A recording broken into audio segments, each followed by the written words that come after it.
students, welcome to in the course. Let us begin now lesson number 1 कविता सुख दुख। प्रस्तुत कविता पाठ 1 कविता सुख दुख। यह कविता कवि सुमित्रा नंदन पंत द्वारा लिखी गई है। इस कविता में सुख और दुख दोनों एक सिक्के के दो पहलू के समान हैं। अब आप ध्यान दीजिए, मैं कविता की प्रत्येक पंक्ति को पढ़ते हुए आपको उसका अर्थ समझाऊंगी। कविता की पहली पंक्ति है, मैं नहीं चाहता चिर सुख। चिर कहते हैं हमेशा तक चलने वाला, बहुत समय तक चलने वाला सुख। कभी अभिलाषा नहीं कर रहे कि उन्हें बहुत समय तक सुख की प्राप्ति हो। मैं नहीं चाहता चिर दुख। इसी तरह से वे बहुत दिनों तक दुखी रहना भी या दुख को भोगना भी नहीं चाहते। वे चाहते हैं, तीसरी लाइन में आ रहा है, सुख दुख की खेल में चोली, कि जीवन में सुख भी हो, सुख के बाद दुख आए तो दुख भी हो, उसे भी वे झेलें। इस प्रकार से सुख दुख की खेल में चौनी उनके जीवन में आती और जाती रहे, अपने मुख को खोल करके बनी रहे। खोले जीवन अपना मुख, यानी हमारा ये जीवन अपने मुख को खोल करके जिए। अर्थात कवि की अभिलाषा है कि वे चिरकाल तक न सुखी रहना चाहते न दुखी रहना चाहते। सुख दुख दोनों जीवन में जिस प्रकार से खेल में हम आँख में चोनी खेलते हैं, उस प्रकार से हमारे जीवन में आता और जाता रहे। अब आप बच्चों सेकंड पैराग्राफ देखोगे। सेकंड पैराग्राफ में पहली लाइन है, सुख दुख के मधुर मिलन से यह जीवन हो परिपूर्ण। सुख और दुख दोनों जीवन में आए, दोनों का मधुर मिलन हो और इस मधुर मिलन से हमारा यह जीवन पूरा या संपूर्ण हो। तीसरी लाइन है, फिर घन में ओझल हो शशि, फिर शशि से ओझल हो घन। जिस प्रकार से जैसे आकाश में बादल के छाने के बाद चंद्रमा हमारी आँखों से ओझल हो जाता है, अर्थात चंद्रमा हमें दिखाई नहीं देता है, और यदि फिर शशि से ओझल हो घन, जैसे ही चंद्रमा निकल आता है तो हमारे बादल छट जाते हैं, यानी फिर हमें बादल दिखाई नहीं देते। इसी प्रकार से जीवन में भी सुख दुख का मधुर मिलन होता रहे, तभी हमारा यह जीवन पूर्ण होगा। आँख में चौनी वाले खेल की तरह सुख और दुख जीवन में आते और जाते रहें। तीसरा पैराग्राफ है, जग पीड़ित है अति दुख से।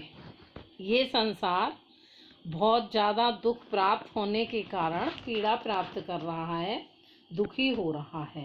क्यों दुखी हो रहा है? क्योंकि उसे संसार में बड़ा दुख है, अधिक है, दुख की अधिकता है।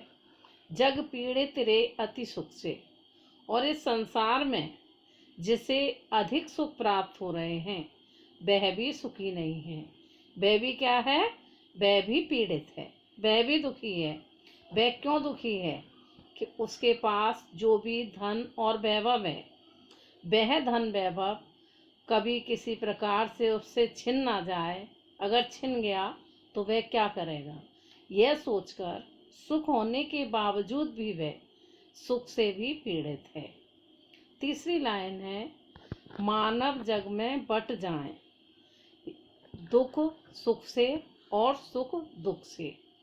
तीसरी पंक्ति में कवि कह रहे हैं कि मानव संसार में इस प्रकार से बट जाए कि जिन लोगों के पास दुख है उन्हें थोड़ा सा सुख प्राप्त हो जाए किसी तरह से, और जिनके पास सुख है वे दुखी लोगों को थोड़ा सा सुख अपनी ओर से प्रदान कर दें। तो आपने देखा कि संसार में दुख है तो भी लोग दुखी हैं, और सुख है फिर भी दुखी हैं। फोर्थ पैराग्राफ है, अविरत दुख है उत्पीड़न। अविरत सुख भी उत्पीड़न। लगातार दुखी होने के कारण लोग उत्पीड़ित हैं, यानी लगातार हमें दुख है या पीड़ा है तो हमें कष्ट की प्राप्ति होती है। अविरत सुख भी उत्पीड़न। और जब हम निरंतर लगातार सुख प्राप्त करते रहेंगे तो उस सुख से भी हमें सुख प्राप्त नहीं होता, वह सुख भी हमें पीड़ा देता है। सुख दुख की निशा दिवा में, सोता जगता जग जीवन। यानी सुख और दुख किस प्रकार से हैं?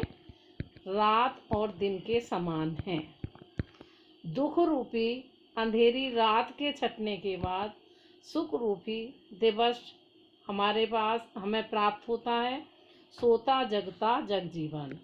और यदि रात्रि में सो करके अपने दिन भर की थकान को न मिटाए तो उसे क्या होगा कि सुख में भी दुख की ही अनुभूति होगी। तो सुख दुख दिन और रात के समय हमारे जीवन में आते और जाते रहते हैं और हम सोकर जागकर अपनी थकान को, पीड़ा को दूर कर देते हैं। अब है लास्ट पैराग्राफ। उसमें बताया गया है, ये सांझ ऊषा का आंगन, कि ये संध्या शाम का समय हमारी प्रातःकालीन सूर्य की किरणों के समान है, किरणों रूपी आंगन के समान है। आलिंगन विरह मिलन का, जिसमें विरह और मिलन गले लगता है, यानी विरह मिलन रूपी आलिंगन से व्यक्ति सुख का अनुभव करता है।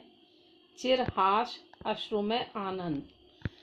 लगातार बहुत लंबे समय से व्यक्ति हंसता है तो हमारे ये आंसू जो हैं मुख पर प्रकट हो जाते हैं और सुख में भी वह रोने लगता है।